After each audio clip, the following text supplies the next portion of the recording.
Matembezi haya ni sehemu ya maandalizi ya mkutano mkubwa wa uwekezaji unaojulikana kama Zanzibar Investment Summit ya mwaka 2026 unaotarajiwa kufanyika hapa Zanzibar kuanzia tarehe 3 hadi 5 katika hoteli ya Golden Tulip Airport. Mkutano huu mkubwa unatarajiwa kukutanisha zaidi ya wawekezaji 500 kwa mataifa mbalimbali duniani hapa Zanzibar. Katika siku hizo 3 za mkutano huo, nimearifiwa kuwa wawekezaji watapata fursa ya kutembelea na kuona miradi mbalimbali ya maendeleo ya uwekezaji hapa Zanzibar. Hii itatoa nafasi ya kipekee kwa wageni wetu kujionea mazingira mazuri ya uwekezaji pamoja na hatua kubwa zinazochukuliwa na serikali katika kukuza uchumi wa taifa letu. Mkutano huu utajumuisha matukio mbalimbali ikiwemo investment master classes zitakazojadili mada muhimu zinazohusu namna ya kuandaa miradi katika masoko yanayochipukia, yani emerging market, mbinu za kupunguza vihatarishi vya uwekezaji kupitia risk mitigation and blending finance, pamoja na fursa za uwekezaji zenye faida kubwa katika sekta ya kilimo, biashara, viwanda na usafirishaji na ugavi, yani logistics.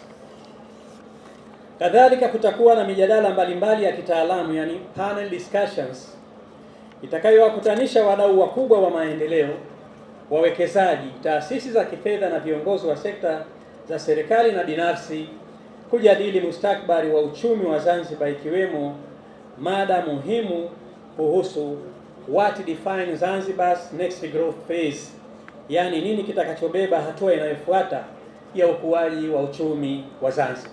Mkutano huu pia utatoa nafasi maalum kwa Watanzania wanaoishi nje ya nchi maarufu wanaojulikana kama diaspora kupitia Diaspora Breakfast Day, ambapo utajadili namna bora ambayo ndugu zetu wanaoishi nje ya nchi kuweza kushiriki katika uwekezaji wa maendeleo ya Zanzibar kupitia mitaji, utaalamu na ushirikiano wa kiuchumi. Kupitia mkutano huu, Zanzibar itaendelea kujitangaza kama kitovu cha uwekezaji na biashara katika ukanda huu, hususan katika maeneo ya vipaumbele vya maendeleo ikiwemo utalii, miundombinu, uchumi wa buluu, teknolojia, huduma za kijamii pamoja na sekta nyingine muhimu za kiuchumi.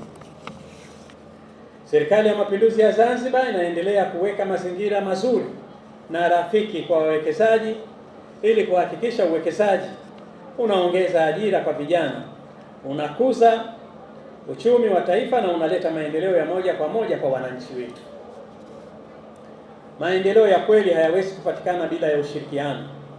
Tunahitaji kuendelea kushikamana kama jamii, serikali, sekta binafsi na wadau wa maendeleo ili kufanikisha malengo yetu ya kujenga Zanzibar yenye uchumi imara, wananchi wenye afya njema na jamii yenye ustawi.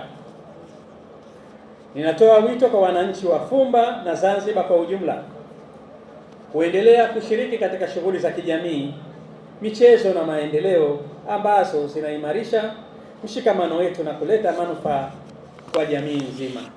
Kwa kuwasihi wananchi wa Zanzibar kuendelea kudumisha amani na mshikamano wa nchi yetu. Maendeleo endelevu yanayoonekana ni matokeo chanya ya uwepo wa amani na utulivu hapa nchini. Hivyo ni vyema kuendelea kuitunza amani hii kwa maslahi ya taifa letu. Rais wetu Daktari Hussein Mwinyi na Daktari Samia Suluhu Hassan wamekuwa vinara wa kuhamasisha amani kwa muda wote. Nasi wananchi naomba sana tuendelee kuidumisha amani, tukiamini kwamba amani hii inatusaidia kwa kiasi kikubwa kuijenga nchi yetu kwa mafanikio makubwa sana.